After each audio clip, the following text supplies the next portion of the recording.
Hey everyone, how's it going? It is I, the real Randy Chavez. I'm coming at you today with a Veve OMI update video. If you guys are new, welcome. If you're not, welcome back. I love you all. Everyone say hello to Sweet Pea. Hello, Sweet Pea. You want to face the camera? No? It's okay.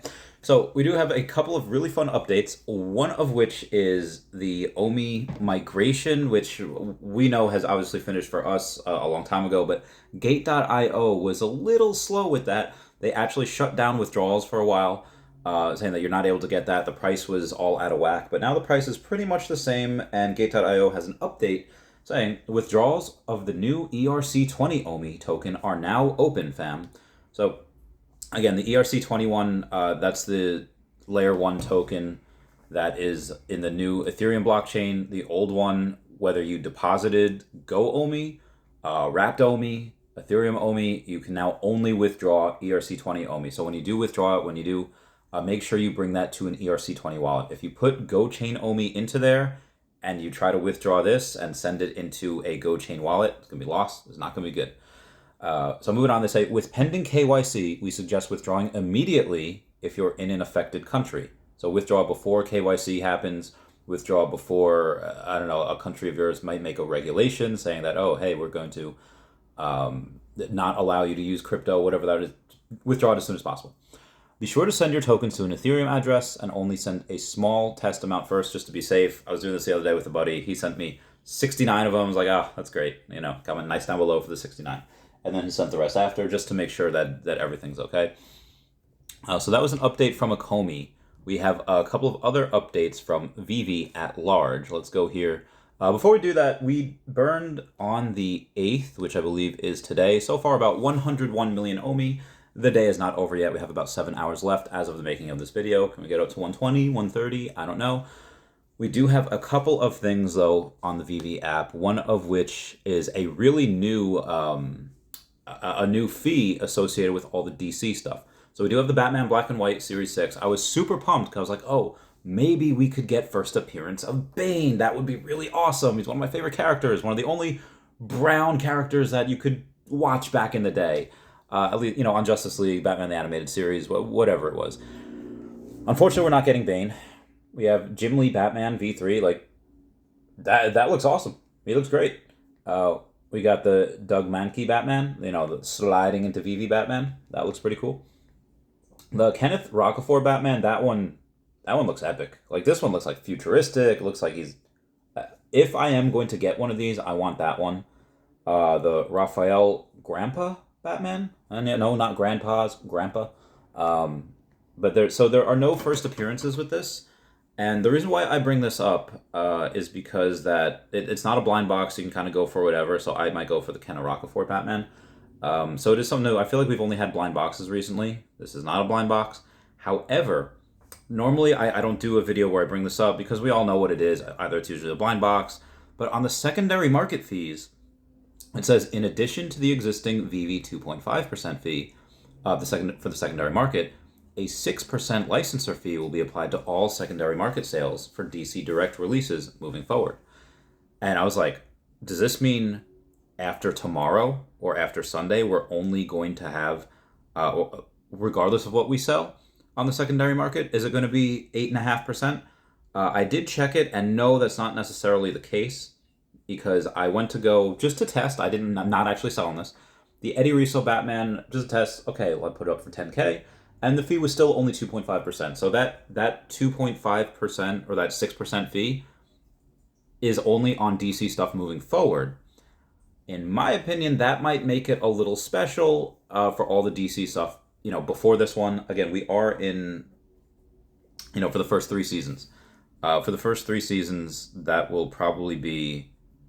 when we're on season 10, oh, this is from the first 3 seasons. It's only a 2.5% market fee instead of 8.5%, which is nuts. So DC, get a little greedy there. You have, I don't remember that episode of Dragon Ball Z where Android 19 is talking to Android 20, and it's like, and he wants to get suck the energy out of Yamcha, out of Vegeta, and then Android 20 is like, you're being very greedy today, 19.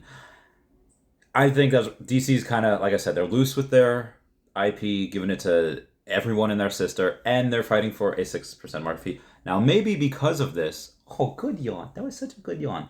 Maybe because of this, there is a silver lining. Silver lining meaning that DC saying, oh, now that we have this 6% fee moving forward, maybe now they'll give us comics. Maybe now they'll give us, I don't know, some type of music or some type of whatever you need.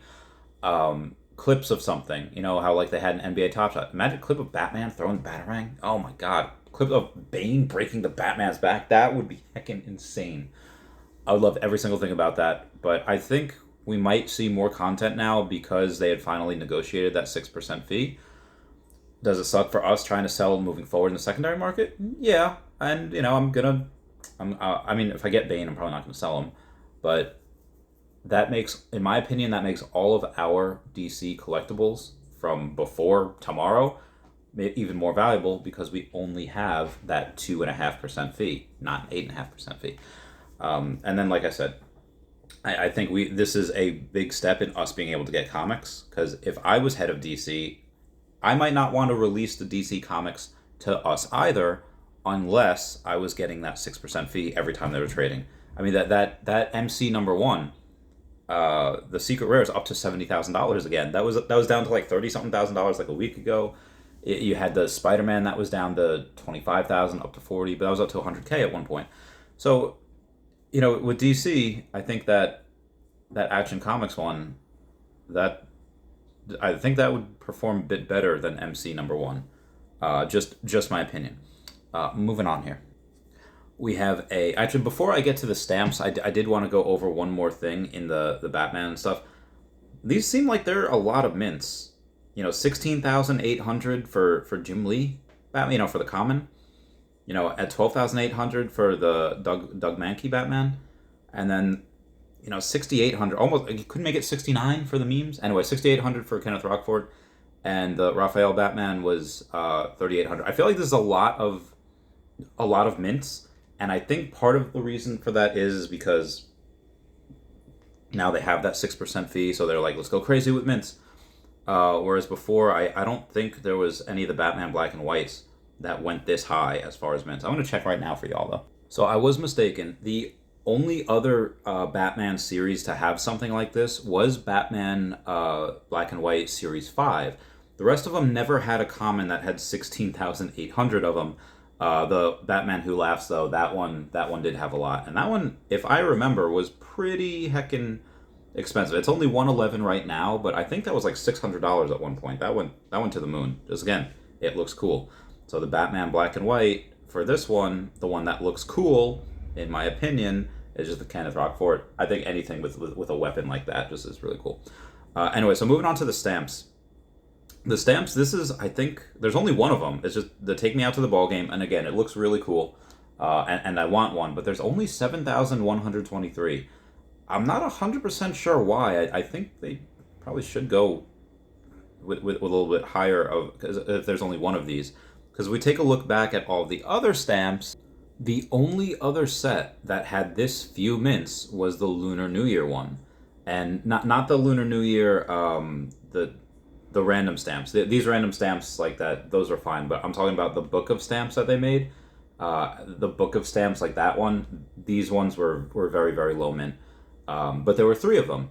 You know, the rest of them were a little bit higher mint. So much so that the commons for each one were a little bit more than this whole entire thing. So if we're going and this is baseball too. Baseball is so like, you know, America's pastime. So I would say, yeah, it's a $7 stamp, or $6 stamp.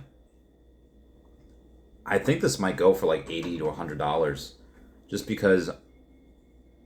Maybe not that much, because there's 7,000, but it's baseball. It's like the first appearance baseball that we have on here. Comment down below if you think it's going to be under or above 50. I think it's going to be well above 50, but some of the ones are not above 50, like all the commons. Like if you go, I think the common Day of the Dead, that's exactly $50 right now. So if you go and take a look at the rest of them, which have a lot more mints, some of them are under 50. I think this will be over. Yeah, I think those would probably be like $75. Anyway, just my opinion. But guys, please comment, like, and subscribe. Comments are good for the YouTube algorithm. Everyone say, oh, where'd Sweet Pea go? I don't know. All right, bye, guys. Bye.